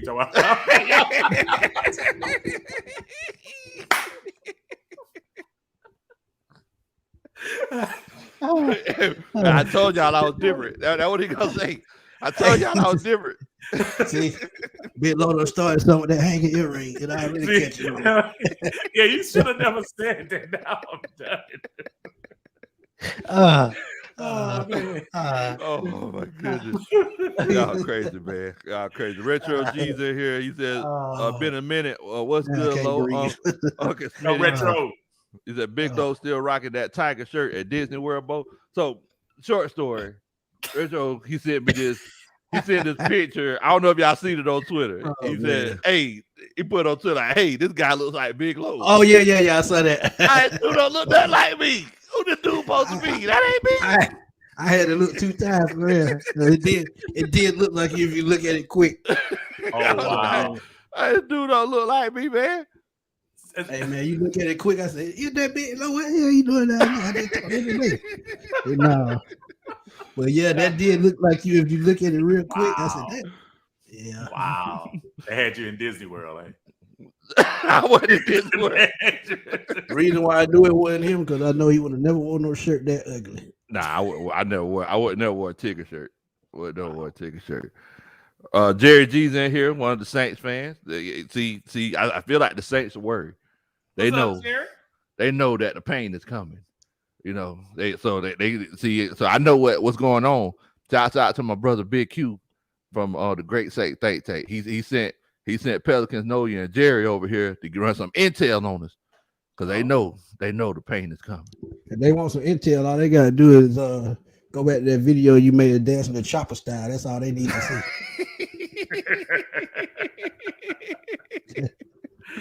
Oh man, but you know they played it in the Benz today. And you started dancing. Yeah, I ain't gonna say whether or not I danced to it or not, Smitty. I ain't gonna say I ain't gonna say that. I already know he did. They put the Cupid shuffle on, and he was like, all you gotta do if you want to see who's dancing to the Cupid shuffle, just watch the vlog that we did today. Watch the vlog that we did today from the first look for the Atlanta Falcons OTAs. Make sure that you check it out. Sometime soon. I bet Coach Rona be tired when she goes to sporting events with you, because boy, I bet you a clown. Man, I was actually pretty good today. I ain't do nothing to get in trouble. I ain't do nothing to get in trouble. All right. That's the goal right there. If you can go to the game with your wife or go to an event with your wife and don't get in trouble on the way home, consider that victory. That's it. Well, I'm good at that then because I ain't never got in trouble. Then I went to the bathroom. I don't know if you heard me tell Coach Ronnie this. I went to the bathroom and the bathroom was flooded. So I walked around. I had to walk around to the players' entrance. Right. Shouts out. I seen the Falconator, my homeboy Vinny. Oh, I saw Vinny at the end. Oh yeah, you seen Vinny? Yeah.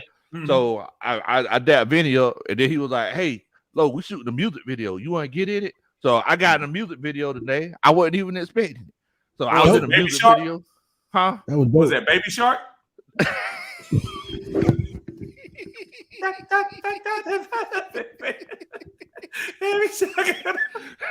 No, it wasn't Baby Shark.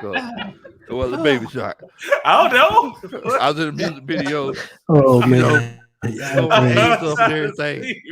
But nah, it wasn't Baby Shark. It wasn't Baby Shark.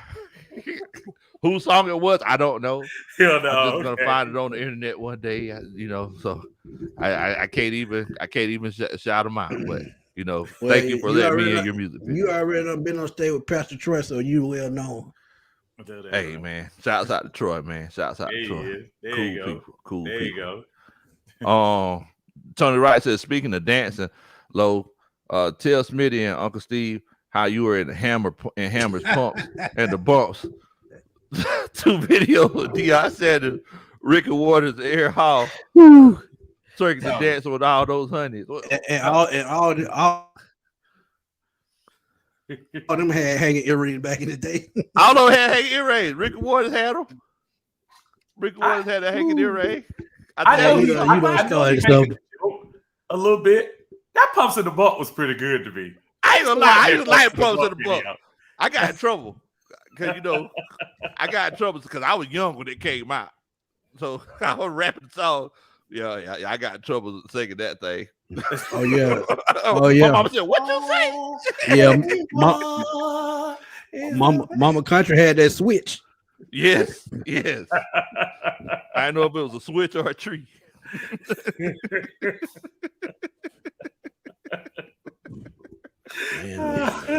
Them was the good old days.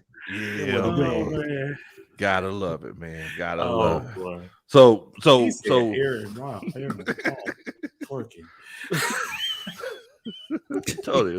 Don't be afraid. Don't be afraid. Don't be. Totally. Used to like that. Shout out to Aaron Hall for having most of his ad libs begin with H's. Shouts out to Aaron Hall for that. Hey, baby, please. So in the video at the end, Uncle Steve, we did an interview with Uncle Steve, and he said that he feels like the Atlanta Falcons could go to the playoffs. He said that he feels like we can win the NFC South. Am I right, Uncle Steve? Okay. Yeah, he did. Yeah. Okay. So tell me why you feel like that's the case, huh? Like right now, as I see it, New Orleans.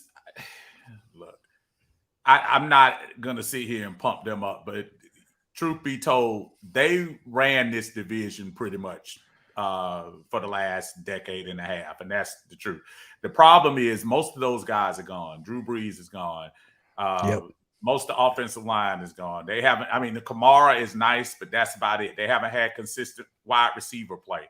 So I think those that are thinking Derek Carr is going to come in there and revitalize the franchise are sadly mistaken. Tampa Bay, they have a lot of veterans that are on the team talking about, oh, what you mean Tom Brady gone? And they're just stuck there with Baker Mayfield. Carolina, as much as I think Carolina is the closest competition we have, I think having a rookie come out there and be their quarterback is going to be tough.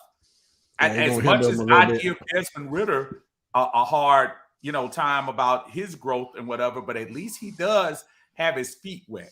So that's why I think the Falcons, quite honestly, I think it's going to go Falcons, Panthers, Aints, Bucks. So are you basically saying, that you feel like the Falcons can win the division because the rest of the division is bad, or because the Falcons are good? I think because the rest of the division are bad. Listen, when I start talking about winning, I still say 10-7 is probably a safe bet for this team this year. And actually 10-7 in the NFC should get you in the wild card anyway. It will.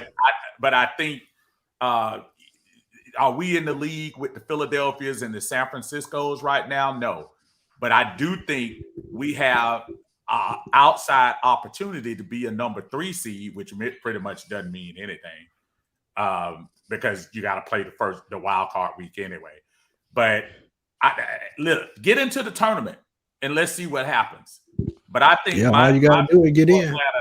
My pick is for Atlanta to get in there, win the division at 10-7, and probably be a 3rd seed. I think the 4th seed this year is definitely coming from the NFC North. I look for that division to go down a little bit this year. Okay. Hey man, I got something to say. JJ the Great. Dre True Statement and JJ the Great. Y'all better get out my microphone, man. My microphone arm broke, so I had to hold my mic in my hand till my new one come. I swear to God. They took my microphone big. It's a regular size microphone. That's the same size as mine is. And what's the name say? I got the lead singer microphone. Let me get this out the way right now. I don't want to be the lead singer. So don't even put that in their head. Because we all know who the lead singer is. I don't even think I've paid attention to that. You do have a little What you call that thing? What are the little frozen pops you used to have? The frozen pops are like a blue frozen pop. That thing look like a drumstick. It look like a drumstick. I don't think I paid any attention. Okay. Y'all about to get off my microphone, man. Okay, so listen. So everybody in the chat, we need to get Smitty a mic. And listen, I'm talking to you out there. I need everyone. We don't want Smitty to be without a mic. I got a mic. This fine. Look I'm into fine your with this. heart. Smitty don't need to be holding his mic. So that's right.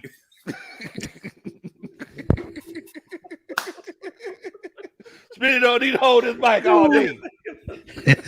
It done turn You ain't alone, Smitty. I'm gonna hold by with you. You good, Smitty. Hey, I'm just talking shit to the back. Shout out to Tyler Russell, man. Much love to you, Tyler, what's going on, brother? Hey, y'all out of control. Man. Let's see here. Also, Tony Wright says, you fellas, I watched Coach Smith's 10-minute press conference. And at the 8:29, 8:30 mark, Coach stated, with our depth, experience, and talent, this team plans on playing 20 to 21 games. Wow. So he just guaranteed a playoff berth, really.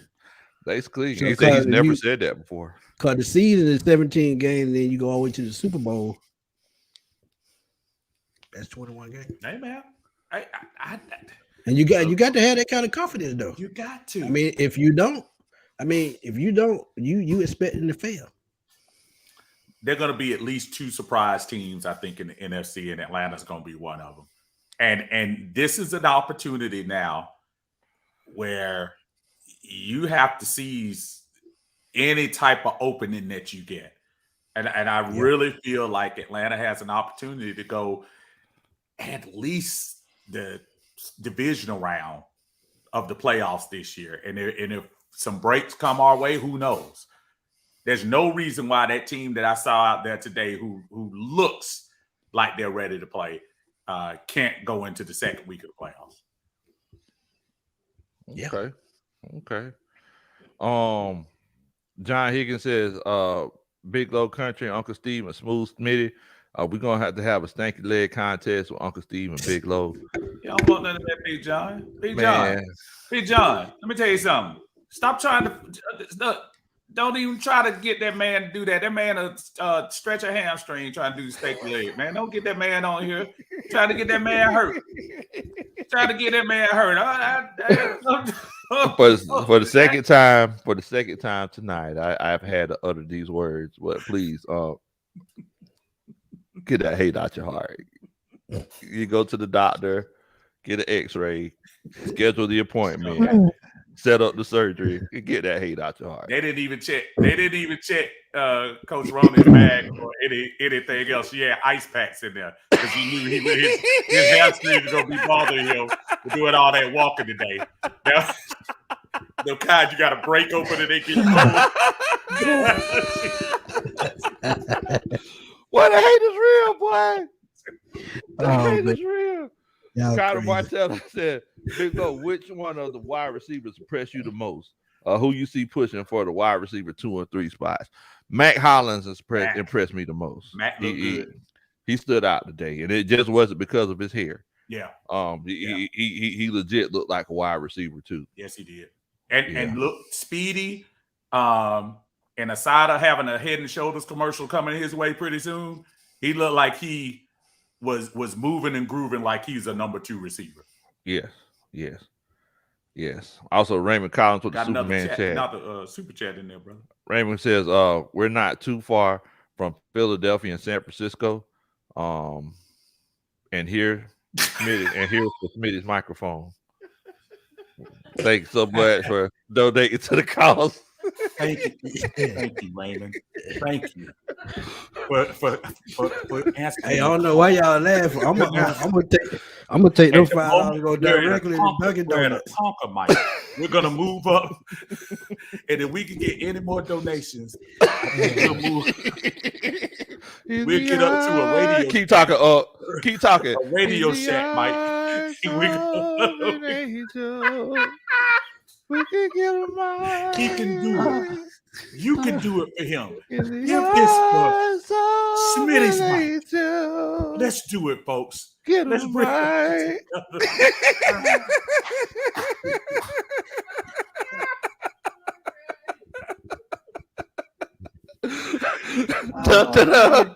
That's a super check. I can't breathe. Oh my goodness. Oh man. Lifelong Bulldog says, how did the linebackers look? Who stood out to y'all? Caden Ellis. Ellis. Caden Ellis. Without a doubt. Yes. And I keep telling y'all, man, y'all go back and look at film of his dad in Detroit.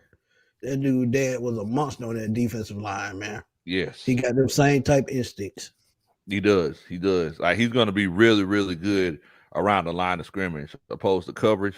And I feel like that's where we're going to use him at the most, especially in those 3 down sets. I feel like he's going to be playing more around that line of scrimmage. And, Troy Anderson will be going backwards a little bit more, playing more in space. Yeah. And his dad's name is Luther Ellis. So look up Luther Ellis, just Google it, and y'all will see. Mm-hmm. Tony Wright says, true, Uncle Steve, believe it. The Atlanta Falcons and Green Bay Packers as the 2 NFC surprise teams. I wouldn't say Green Bay. I would say probably Seattle. I'm saying Detroit. And as of right now, I don't even know if it's that much of a surprise because Detroit, I feel like they're looking pretty legit. Yeah, they were over 8. They were over 500 last year. So, and Seattle was too, but I think what Seattle added this offseason takes that team to another level. Yeah. I'm gonna give y'all another one. Neither one of y'all said. I think Chicago did. They added quite a bit to that team. And also, if you see Justin Fields look so much different than he did from the beginning of 2021 to the end of 2022, I think that still goes up, man. Chicago, don't be shocked. Nah, this ain't just because you get naked for Justin Fields. Is because I know that you had a soft place in your heart. I still want to. I didn't want confidence. I wanted. See, truth always comes to light. The truth always comes to light every time. Hit dog holler. Oh man, I'm sorry. Yeah, man. Chicago might be nice this year, man. I agree with that. They made a lot of might be nice. I think they are. And their draft was nice. Yes. All right. So look, I ain't finna hold y'all on here too late, man. I know that everybody got things to do. Man, you caught me getting ready, and I appreciate coming on, and I plan on trying to hook up with you anyway tonight. You caught me. I was in the middle of eating, and I said to myself, God dog it. And we didn't like the rest. I ain't gonna say what the restaurant was, but we weren't too crazy about the restaurant we went to today. So that was kind of a mercy killing. So I appreciate you calling me and telling. I think I saw a picture of that restaurant. I've been there. Oh no, he didn't put it up there today. I think it was not great. Man, I'm definitely going to be asking offline which restaurant that was, so I can avoid it. Yeah, just text us and let us know. So we I'll tell you. Is it a chain or what? No. Okay. So what we've been trying to do is find little, more smaller places, not the big places you already know about, but little restaurants. You should have had me by that because I do that all the time. Yeah, that's what we try to do too. I found them holes in the wall. Yeah, they're the best spots. The next place we were going to go to was Dirty Lowe's, where they cook grits, shrimp and grits. Sometimes, at least fried catfish. And see, I got a picture of him at $3 Cafe in the back, taking pictures of the shrimp and grits, and he put it on their website. So I saw for the third time tonight. For the third time, keep that hate out your heart. Get the hate out your heart, though. I can't be on the stream with y'all, man. I love this energy, man. I know where you're trying to go, brother, but I'm sorry, man. Y'all bring it out of me, man. I love it. Love it, brother. Love it, man. So y'all want to funny thing is our followers done caught on and they started doing it too. So it's always a good laugh. We hook up and we get together. That's it, man. That's what it's all about, man. That's what it's all about. You know, it's all about, you know, our goal is to have everybody feel better, you know, after they leave the stream than they did before they came. So, you know, give you something to laugh at and have a good time. Are we talking about some good ball? Yes, sir. Definitely. Yes, sir. Y'all want to tell everybody where they can find you at? Well, I'm Uncle Steve today. You can find me at Uncle Steve's Lounge. If you look at these two characters up here, every now and then you'll see them poking in on us. But love to talk to you about Atlanta Falcons sports and other sports as well. Uncle Steve, that's it. Oh man, y'all know where to find me, man. It's Smitty Sports Machine on YouTube and Spotify. Fatboy Slim _21 on Twitter. Love to talk junk on there and keep the laughs going because that's all I do is laugh all day. That's just me. I'm just silly. But just and don't forget, man, please like this video and subscribe, man. If you haven't done that already, Low puts in a lot of work. Just like everybody, you know. I call us the 4 horsemen now, but Big Low, man, he put in the work too, man. It's hard to be a blogger and a singer. Trust me. Yeah. And 1 out of 2 ain't bad because he's a nice blogger.